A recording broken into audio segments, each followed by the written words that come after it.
The colourful Cape, so often sunny, has put on its worst weather for the third test between the Wallabies and the Springboks. A squally wind is driving sheets of rain as Greg Davis leads his men onto the historic Newlands ground.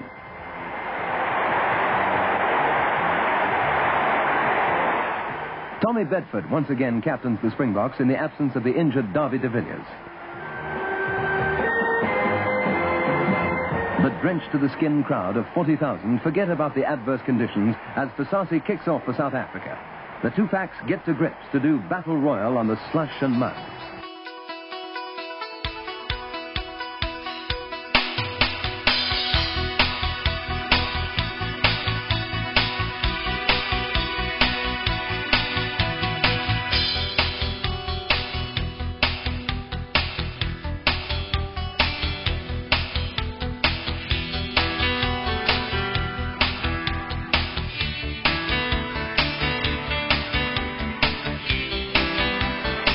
Rosenblum, with his golden boot, has been included in the side for his accurate kicking. But when the heavy, slippery ball is flipped out to him, he is well off target. The Springboks are slow to settle down and are being pinned down in their own half.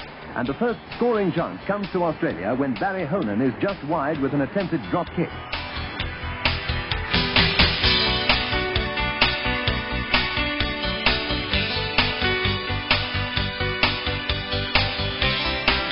Hipwell feeds his back. From Rosenblum it goes to Ballasty. He is tackled by Irvin Olivier and a loose scrum develops. The Springbok forwards move in. Piet Krelen to Jan Ellis, but Rod Kelleher stops him. Out to De Vos, who passes to Fasasi. Fasasi kicks for touch. Khavi Karlse, one of South Africa's line-out specialists, misses, and Australia takes the ball but just cannot find an opening.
The Wallabies have it again, but this time Rosenblum is dumped.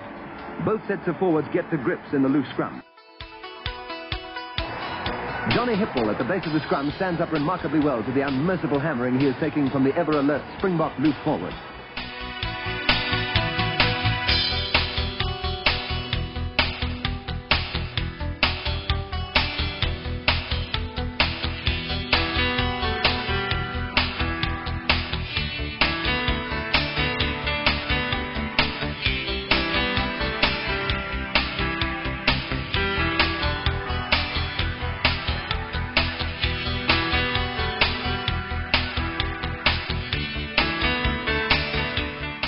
Delicate, well-placed kick by De Vos into the empty box, and Fasasi is through like a flash to break McGill's tackle and score South Africa's first try about halfway out.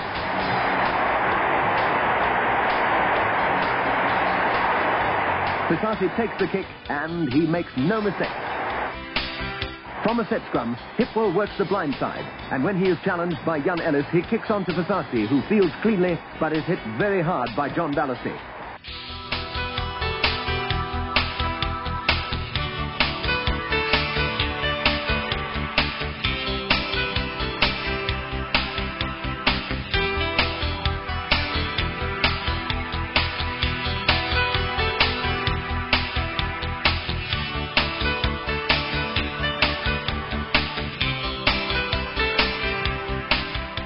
Just watch those mud-spattered boys climbing in with everything they've got.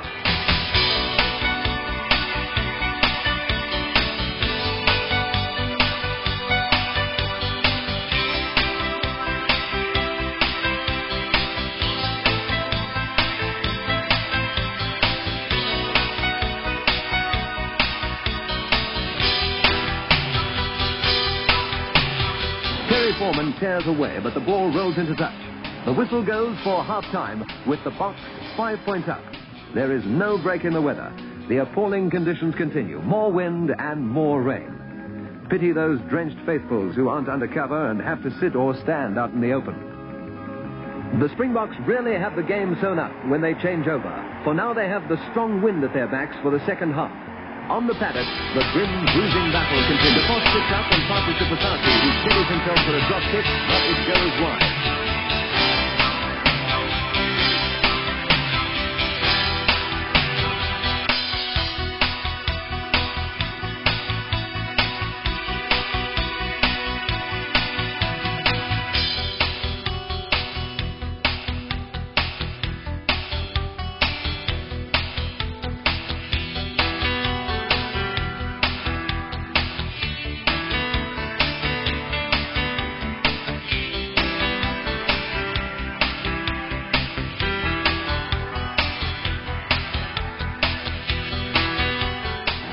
Although beaten decisively in most departments of the game, the Wallabies put up a gallant and glorious display, fighting every inch of the way and tackling like demons.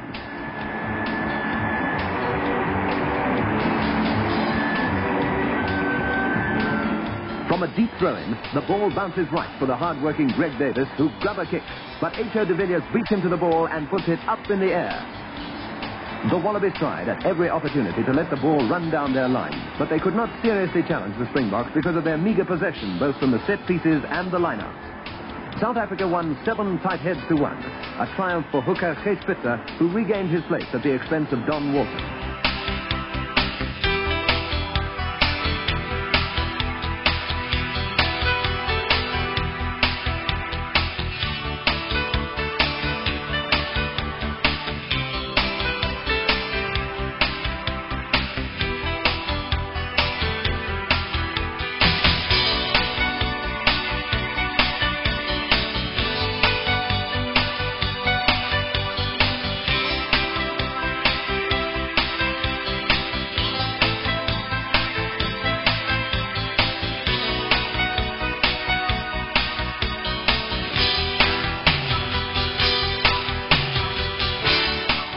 Tempers have become very frayed, and referee Solly Bays has had to stop a few minor dust-ups.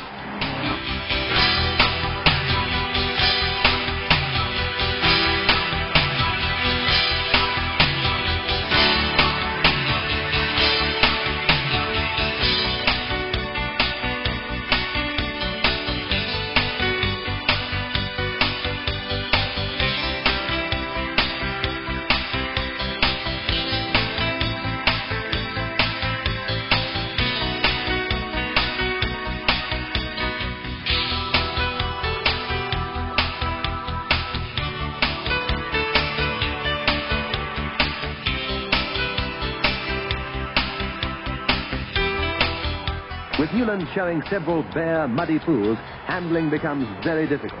Now Pasati has it. He goes right, but Gert Miller is well tackled by Terry Foreman. Miller throws in. The Springboks have it, and off they go again. McGill has to fall back quickly, with Monarchy's Roo after him. Play is becoming scrappy, with attacks limited to forward foot rushes. But South Africa is continuing the pressure, with the Wallabies desperately trying to keep them up.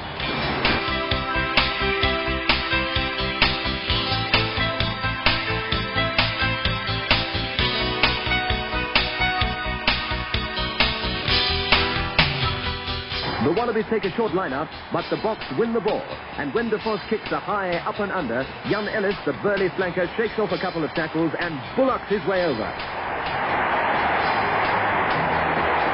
Pasati slices to the right, and the score is South Africa 11, Australia 3. And so the grim battle draws to an end, and the Wallabies defend to the last.